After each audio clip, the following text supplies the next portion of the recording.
So we have this nice T5. This was refurbished by a chap in Borhamewood whose details I will remind myself I'll put in the description. But we're going to reseal the slave in there and change the slave as well. So it's not too bad a job really. Separate the bell housing from the gearbox, then that comes off backwards, pull it apart, and there's a load of O-rings to swap. So that is what we will do.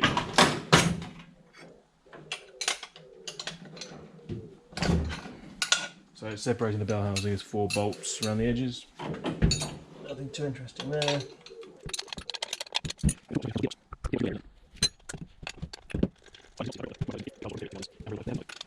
Originally a Borhamewood box, and then they sold, I believe, they sold the design to Tremec, who still produce it as a T5 or something or other, and there might be a vaguely related 6-speed as well. Both same box and all TVRs. Now, what I did learn, the TVR boxes are quite sought after because they've got a long 5th gear.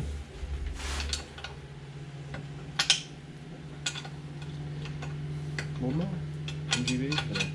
They've got a long 5th gear, but also there are some differences. The spline count's different, so you can't just use one from a Mustang, for example. I should explain, because on a lot of cars, a slave, like on the Land Rover, if you remember, they're simples, aren't they? No, this is a stupid design. This is a concentric slave, which means it's all inside there, which is absurd.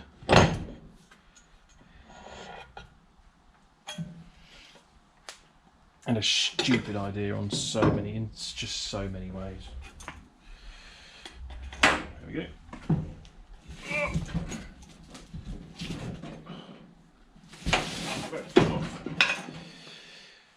There we are. So there's the back. That is our horrible, stupid concentric slave, which we need some anchors to undo.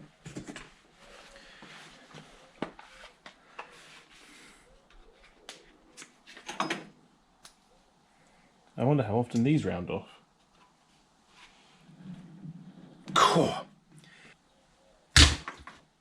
Would you? Oh.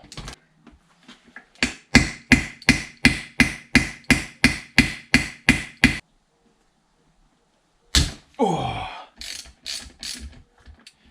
Countersunk bolts are a pain. If anything is going to round, it'll be a countersunk bolt, because you have less head material than you would otherwise. But it's always one, isn't it?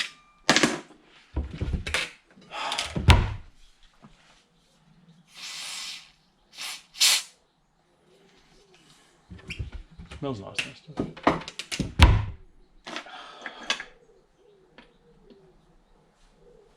Balls. I'm always saying you just need a big hammer. A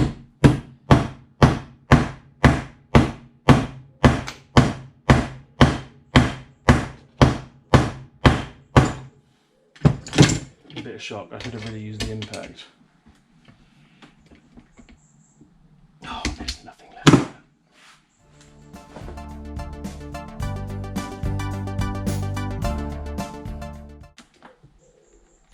Oh. So our Hex 5 has now become a T27.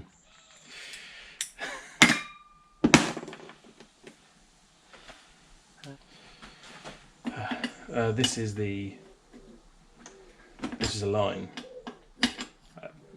This would be the feed line, won't it? And then the top one's the bleed line. At least I hope so, because the air tends to come out the top of things. That's why your calipers have a bleed point at the top rather than the bottom. Unless you've got a series Land Rover, in which case the bleed points are at the bottom. because it's just a shit idea. That is not a 15. That is a 14.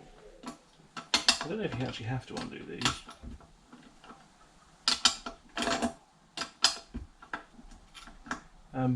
But I'll be honest in that I can't find the guide anywhere to remove this. And I don't want to break anything.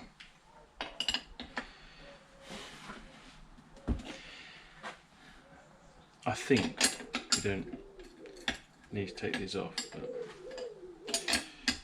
anyway.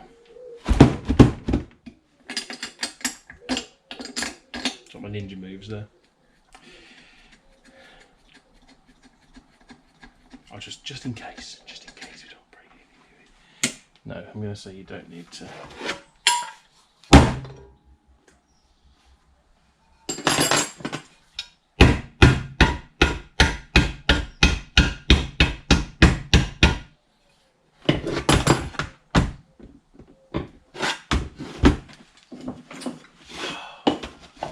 Oh, so this one's not. I need more wood.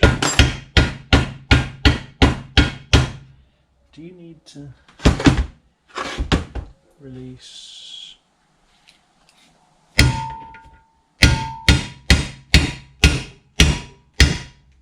No, it does come out with it. That's fine. We need more bits of wood, don't we?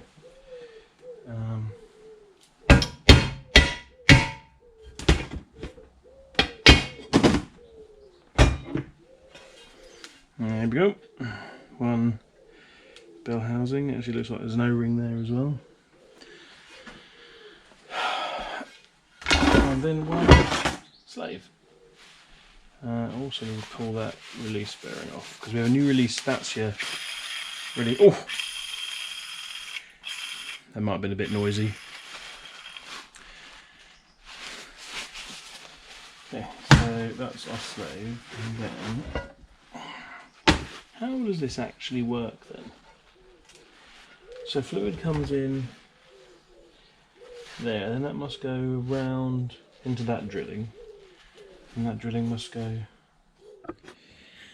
Okay, slight continuity problems. Obviously there's more mess now, and I'm wearing something else, but you can't tell. Anyway, it's really simple how this works. I was just being thick.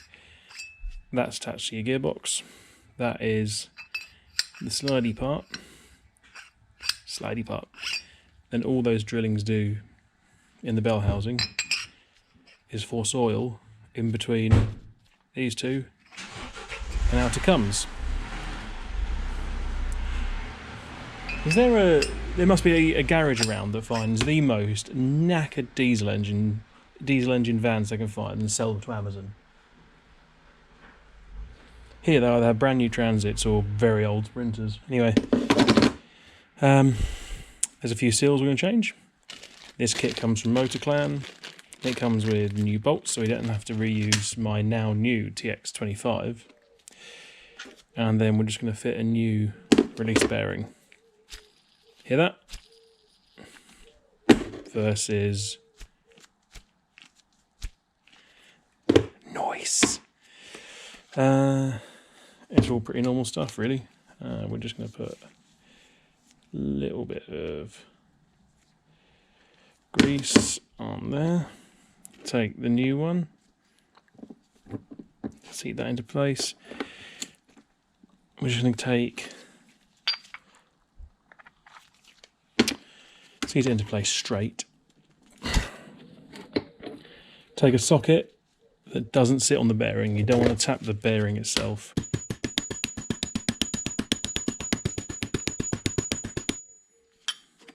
And there we go.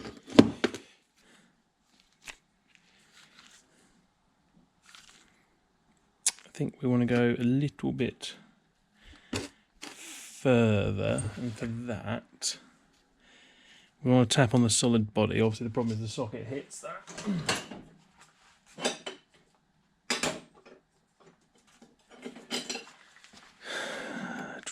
I've got a very small punch somewhere.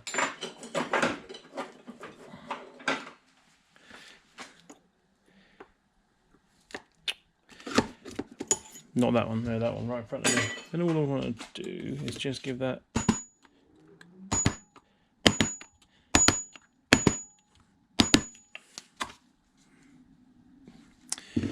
when you do this sort of thing, always just measure the old one as well, and you can make sure they go back together. They're about the same. Spot on. So they're about 5mm between the old and new bearing. I think I showed it, but that does locate onto a stop. So just tap it on until it stops moving. That is new release bearing. Now, let's give this a little clean. We'll use something actually clean though.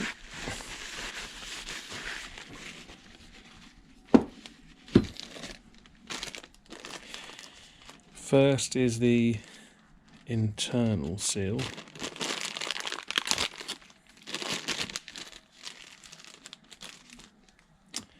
Pop that to one side quickly.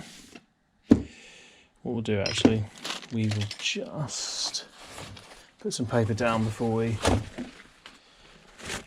put this back together internally, because we don't want any rubbish getting inside it. Really? Do we?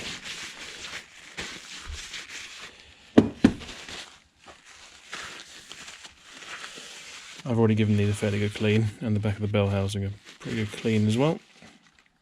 You can't get the seals in the wrong order, it's all pretty straightforward. The seals I took out were in fine condition. They weren't...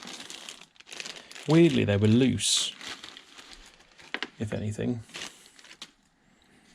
So, first one is the smallest, and that goes on there. Then, so that one goes on there. These are sort of square-edged sort of seals. And then the other two O-rings actually seal this to the bell housing. As it's a clutch type thingy, rather than use grease, we will use .4.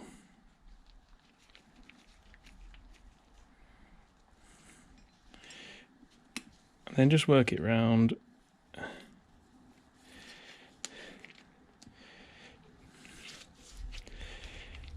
We'll just give that a nice coating as well. And in there.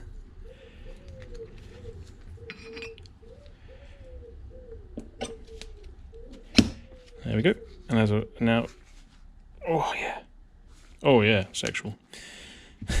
That's sealed onto there. This would have been a lot easier. Learn from me. You tit. There you go, make that a lot easier for yourself and do that one first, but it doesn't really make any odds. That then goes on there. So that is, whilst it's a bit weird, it's brilliantly simple, isn't it? That all goes on there like that. Again. Okay.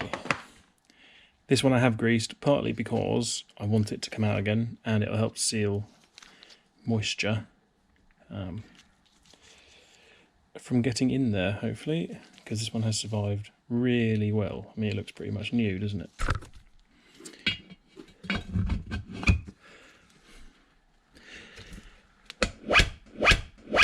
So there are 4mm. Then all we'll do is replace these. So that is your clutch feed. So that goes on that side. That is the bleed line. That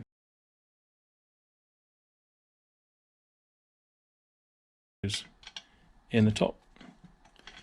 All we'll do is replace the sealing washers on those. And then away we go on that one as well. So then bolt this back onto the gearbox. And we're on to rear main on the engine. Lots of cleaning, and then that. Because walk this way. Don't look at the oh god, that car starts with V. As you can see, lovely and dirty. So we're going to take that external housing off, change the rear main, and then bottle it back on again. So, yes. Yay, lots of cleaning to do first. But while we're here, do you want to see a little hole under this? Look. Can't remember if I've done this yet. What a lovely job Carl did.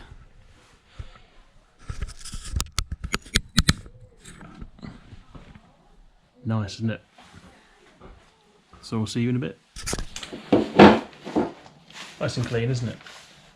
That cheapo Screwfix stuff is absolutely fantastic. That's what the bolt's marinating in. Why did TVR have to cover every bloody bolt in silicon? I don't. They might be through holes. We'll check.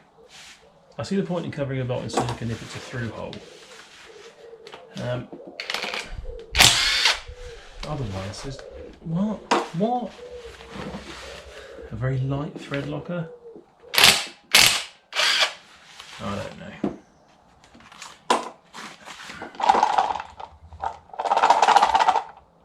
So it breaks down the silicon a little bit. Of course, that's not going to come off, is it? It is. Do-wap. Let's just see. As we know, there's nothing on the bottom, is there?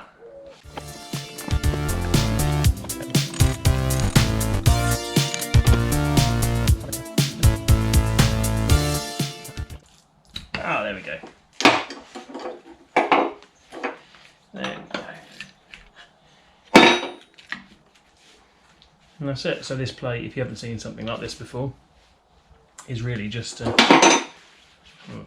it's not really just, it is exactly this. It just sort of lays off the back of the, hides over the back of the crank and holds very large rear crank seal. So we have more fun cleaning off silicon. 90% of this job so far has been cleaning off silicon. I can't wait to get to the interior. So pretty see me on the bench. So I'm boring, isn't it? It's just changing seals and stuff. We'll do that now, just so you can see that seal hits against there. Basically wallop the old one out and then tap the new one in gently until it goes against that face. So we're going to clean that, change the seal, clean all that. Then we can put all the flywheel on and everything. So probably join us when we get to putting the gearbox on. I think that's probably the next interesting bit, isn't it? The rest is all quite straightforward. Where the crank position sensor goes. See you in a bit.